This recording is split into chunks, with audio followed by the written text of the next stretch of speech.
Welcome back, my demons and ghoulies. My name is Hex, and today we're actually going to do a couple things. I wanted to, firstly, I've been hinting at a Q&A for a while now, so we will be doing that later in the video. But first, I've been seeing a lot of stuff online about commissioning artists, ghosting, and such. And I kind of wanted to sort of do a how to commission an artist. I know that there's probably a bunch of videos out there, but I sort of wanted to just give my take on it as someone who I guess is an artist myself and has also commissioned other artists. I know in some cases it seems a lot like common sense, but I think sometimes it's not. Sometimes it seems a little lost and confusing and daunting, and especially for your first time, I think it might seem very intimidating, but I don't think it should be. So, without further ado, let's get started. So, you want to commission an artist. Firstly, congrats. Art is a luxury, and getting a custom piece of art should be a fun and exciting experience.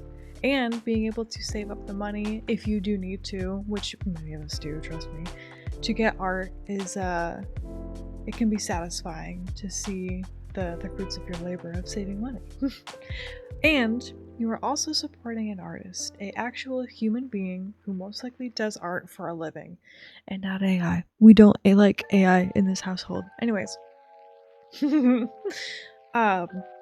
the first step is not only to have a set budget in mind, but also an idea of what you'd like with your characters, etc. Plenty of people do commission artists and give them total artistic liberty or surprise quote-unquote skeb-like commissions. I feel like I've seen that term come up a lot, and it took me a while to figure out what that meant. But if you're not comfortable with that, ideas are always fine. Gather up or even draw out images for your idea. Things like poses, clothes, lighting, scenery, really anything. I promise you, even a simple sketchy drawing to help get your point across, will do wonders. I have had a couple clients send me very, very simple stick figure drawings, and it's been fantastic to get the point across. It really, really does help. Also, of course, if you have any previous art of your character or whatever you'd like drawn, that's also fantastic.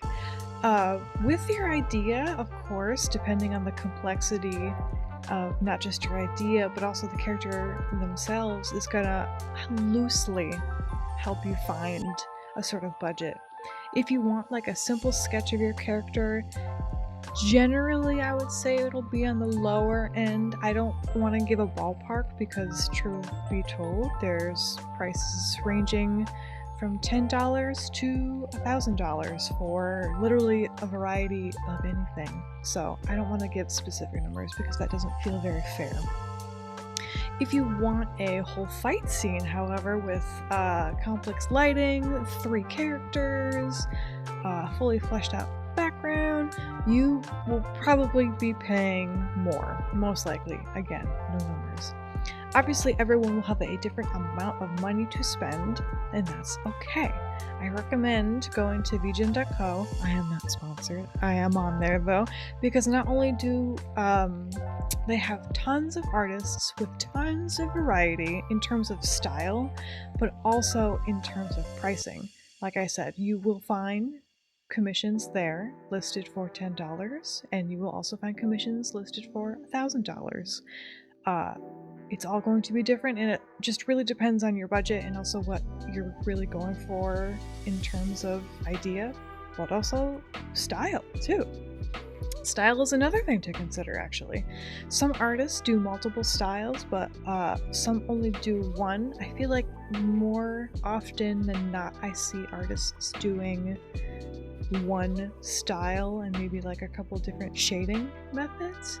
There are some artists who are willing to, if you present them a style, they will replicate it, quote unquote, or try to get it close.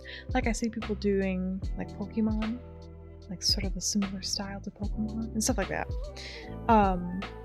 Some styles are not going to appeal to you personally, and some are going to be absolutely striking. That is the wonderfulness of art. I wouldn't recommend commissioning an artist of a style that you don't like, even though you might like how they do poses, because you want to be happy, so you should find something that you really do either resonate with or just really appreciate, you think is gorgeous. Sometimes that means spending more than you thought or just saving more. Sometimes it means you find a really good deal. It's a little bit like the Wild West. You just have to do your research and just find out what you like. When you do find an artist, I recommend, or any artist that you like or you see, you should check their terms of service. That usually shows you what you can do once you have your finished piece of art, which is typically artists will allow you to like print it out and put it on your wall if you really like it that much. That would be wow. That'd be really nice. Sometimes they'll say things like, I really don't want you using this for personal items. Like if you wanted to take that piece and print it on a shirt just for you, some artists might not be okay with it, some artists might. You just have to look and find out. But also in terms of service, it will show you, usually in that area, what an artist is willing to do and what they are not willing to do. It is good to respect their boundaries. If you have something that doesn't quite cross the line, you can always ask. Say, hey, is this too much? And they'll be like, yeah. And of course, don't take it personally, just communicate. So, you found an artist who's in your budget, you like their style, previous works and examples, you're raring to go with your idea. What do you do now? I feel like this is where social anxiety and miscommunication happen a lot. It can be really tough to approach an artist, to be like, can you draw my character? Some people are super excited to go like, hi, I like your stuff, can I commission you? It's just, well, the process kind of varies greatly from artist to artist. For VGen, it's majorly the same. There's a request form that you fill out, and you put your idea and you put your images all together and send it off to them, and they'll get back to you. As long as they have like slots open or availability, or it's not a wait list. If you're on another site though, I recommend checking to see if firstly they actually do have commissions open. Some artists of course are going to be advertising it, but either due to a certain circumstance or just maybe they're on vacation, they'll have them closed for the time being. And usually they'll have, I see a lot of artists have a form to fill out, even if it's not on VGen. It's usually like through Google Forms, just so that they can garner an idea of what they want, or what you want from them. Excuse me. It also never hurts to send them a DM asking for a quote on something if you're unsure where your idea lies, in terms of like, hey, I really want this. I want my character to look sort of like this image here, which, reference is great, but like it's sort of not really a half body, but it's sort of not really like a bust up. Like, what would you think? That's usually fine. I do not mind answering questions like that because I think I would feel the same, honestly. But it's important to be upfront about what you're looking for. Do not message hi and then leave it at that. That's I feel like on Twitter especially, you see all the screenshots, I mean even in Discord now, of scam artists or scammers just sending people hi, and then that's sort of like the telltale of don't interact with them. Even something quick like, hi, can I ask you a quick question about your commissions? Or, hi, are your commissions currently open? Is super helpful, super fine. You're inviting a conversation in a way that's professional and not mysterious. Like, I know what your intentions are when you ask me, hi, are your commissions open? I wouldn't also recommend, though, like just dumping all your info about what you want to commission until you're absolutely sure that they are in fact open and that the artist does in fact know that you do want to commission them. If I were to receive a DM that just said, "Hi, can I have blah blah blah blah blah blah," like I would feel a little overwhelmed and a little apprehensive. I think I would still say yes, but it's just it sort of starts you off on the wrong foot, I guess is the best way to put it. But let's say, okay, they do say yes. Their commissions are open and they're ready to go. You send over your images, your ideas, your character, all of that good stuff. This sort of, again, depends on the situation, but for the most part, I wouldn't give a whole speech about your character's long backstory unless you think it will help inform the artist and or your idea. Giving them, the artist, your character's personality and what they're like on a day-to-day basis, I think can be really, really helpful, as it can inform the artist of how that character might be posed. Otherwise, you might have your very somber character posed wildly and have a very exaggerated expression, and vice versa, unless of course you're being specific with your pose. It still helps. But the story of their birth and their whole life story really doesn't end up being beneficial. The artist might ask for it again, but it always depends. You can always say hey, would you like to hear my character's backstory? But I would never pressure an artist to hear it out. I know that this is your baby and they're most likely very, very important and special to you, and I'm sure you want to share that. But context always helps, and there is a time and there is a place for sharing that. And sometimes it's not always when you're giving your idea for the scene. This is another point at which during commissioning someone I see a lot of miscommunication, and it is waiting for your piece to be done. I think it's fair enough to ask what the turnaround for your piece will be once you submit it to the artist. A lot of artists usually do state somewhere either on their form or on their website how long it will typically take for their piece to be done, depending on, complexity and such. But patience, of course, is always going to be key, and you have to remember that artists are human. We have lives, and unexpected life things, of course, always pop up from time to time. Checking in with an artist, I think, is fine, but pestering an artist every day about your piece is where it starts to get rude. It's unwarranted and it starts to add stress to the artist. And I know you're excited and I know you mean well, but you just gotta be patient. I promise it will be worth it in the long run. On the flip side, artists should, as long as there's not some life-threatening event happening in their lives, inform their clients if they're going to have to wait longer for their piece. If an artist says it takes 4 months for the piece to be done, you gotta wait that 4 months. But if you start to, it gets to be 6 months, I would say, hey, excuse me, is my piece going to be done? I know a couple of, I don't want to say horror stories, but where friends commissioned someone, they weren't given any sort of time frame, and they waited months and they've heard nothing from the artist, and I don't think that that's fair either. Artists should be forthcoming about, hey, I'm gonna be a little late with this piece, hope you don't mind waiting. I know that can be scary for artists too, because we want to please people and make them happy and give them what they asked for, what they're paying for. But again, this is our job, we're human. It's okay to say, I'm going to take longer to do this. You are going to have to wait. I'm going to check in with you in a week. I think it should be done by then, but you have to wait. And as the client, you gotta wait. And if it gets to be super, super out of hand, that's sort of what you want to do at that point. If you just don't hear from the artist, you gotta talk to them, ask for a refund. Situation and context, of course, again, do in fact apply. But for the most part, be forthcoming. Just, don't pester an artist every day. And artists, if you gotta take a little more time, you gotta take a little more time.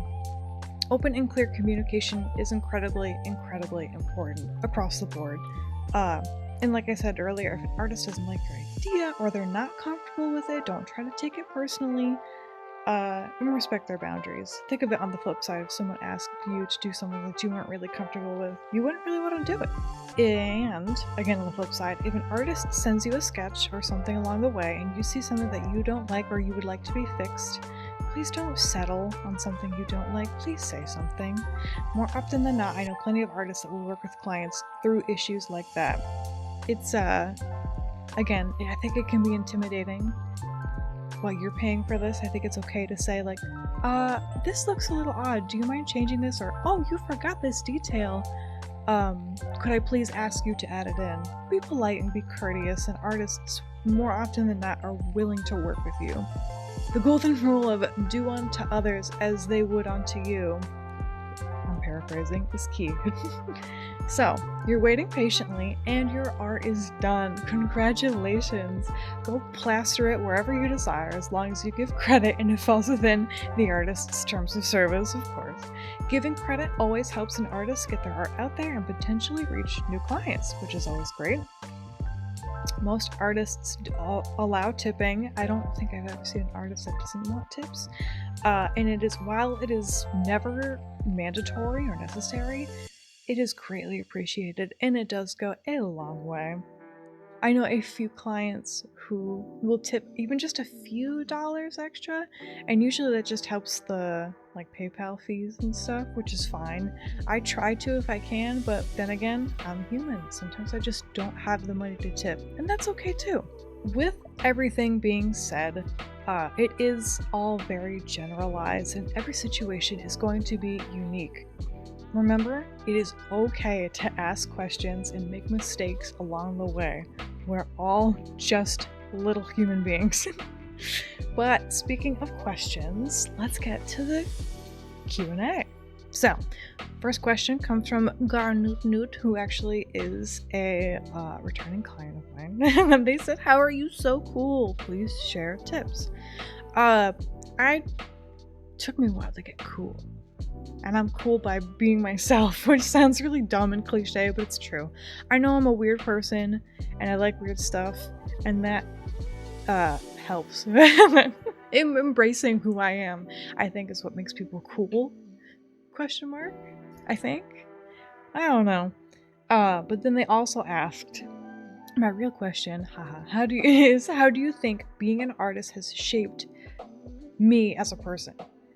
What would you be doing if you didn't pursue art? So for the first part, art has helped me shape a lot of who I am. I liked art from a really, really young age, so it was sort of integral to me. But as I grew and went to school and everything, I saw the world differently, and I still am every day. I look at leaves and I think of the shapes that they take and how I might draw it, or the colors that, it's green, but it's kind of a blue-green. It's a little more muted and not very saturated. Oh, but the highlight is really saturated. It's kind of more yellow, which is that's an artist thing. But it's really informed how the world thrives on art, how much of the world wouldn't exist if art wasn't there, and how much of it is therapeutic and full of expression and life in general, and it's got the whole spectrum of human emotion with every brushstroke, and it's just, art is life to me. If I wasn't doing art, I don't know what I would be doing. In this time and place, I would be greatly saddened and very, very depressed if I was not able to have art in my life. But if I was a child, let's say, and I didn't end up pursuing art, I did for a while want to be a marine biologist, which is totally not anything that you would think. But I really like sea animals. I scuba dive.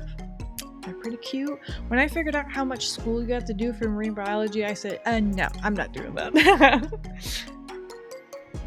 Lapis Goodbingus says, what would you say your all-time favorite TV show is? How about your favorite movie?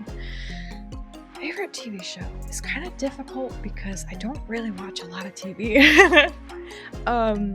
Never was a big TV kid. Of course, I like cartoons and anime. Like, I love Digimon. I love Ancient Magus Bride. But for TV show, Teen Titans is a good one. If I had to do like not something that's not a cartoon or an anime, which I think count, but I think my favorite TV show, other than like how it's made, I love that show, would be Lucifer.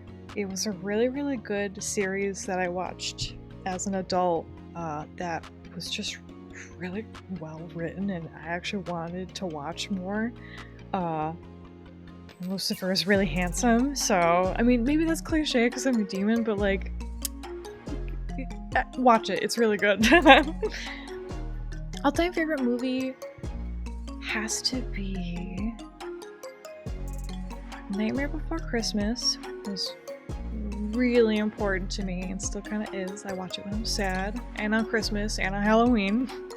But I think also either Spirited Away or The Cat Returns. Those two movies also mean a whole lot to me, and they're also good comfort movies too. Last but not least, Chalchi Phoenix, I'm so sorry if I'm saying that wrong, said, who or what was your primary inspiration to do art? And I think I mentioned this before, but I saw Silent Hill 2, the video game. I saw my brother play it. We played it together at my uncle's house when I was like 13 and under, probably. I was probably like 10. And I saw that scary game and I had a nightmare, but I saw those monsters and I was like, I want to do that. I want to draw those. I want to make monsters for a video game. I want to create stuff. But I didn't really realize that that was a thing you could do at the time. But I wanted to make. I wanted to create. I wanted to do. And that game, ironically, was sort of what kickstarted it all. As an adult, I've sort of realized that my inspiration to do art now, especially with commissions, is actually to create for others. Like, I genuinely love making art for other people. To help them take their idea and bring it to life is something so, so special and near and dear to my heart. It really is what gets me through when I'm not feeling so great about my art or my career. I realize that I'm making people happy by creating for them, and that's something that's very, very sweet. But speaking of questions, if you have any questions about commissions in general, or how to commission an artist, or stuff like that, or just questions for me in general, please feel free to say something. I don't bite. I will try to answer them as concisely as I can. But with that, I hope you all enjoyed. I hope you all learned something from this, I hope. Maybe you have something else to add down below. I would love to hear it. But with that, I will see you guys next time, and I hope you have a lovely day, night, or evening wherever you are, and do something nice for yourself in the meantime. Bye! This video was made possible with the support of my patrons. $5 Ghoul shoutout goes to Kelly, $10 Imp shoutout goes to Lapis Dragon 01, and special shoutout goes to my $20 Demon tier patrons, Mimi Chai and Jay Laughs. See you guys next time. Bye!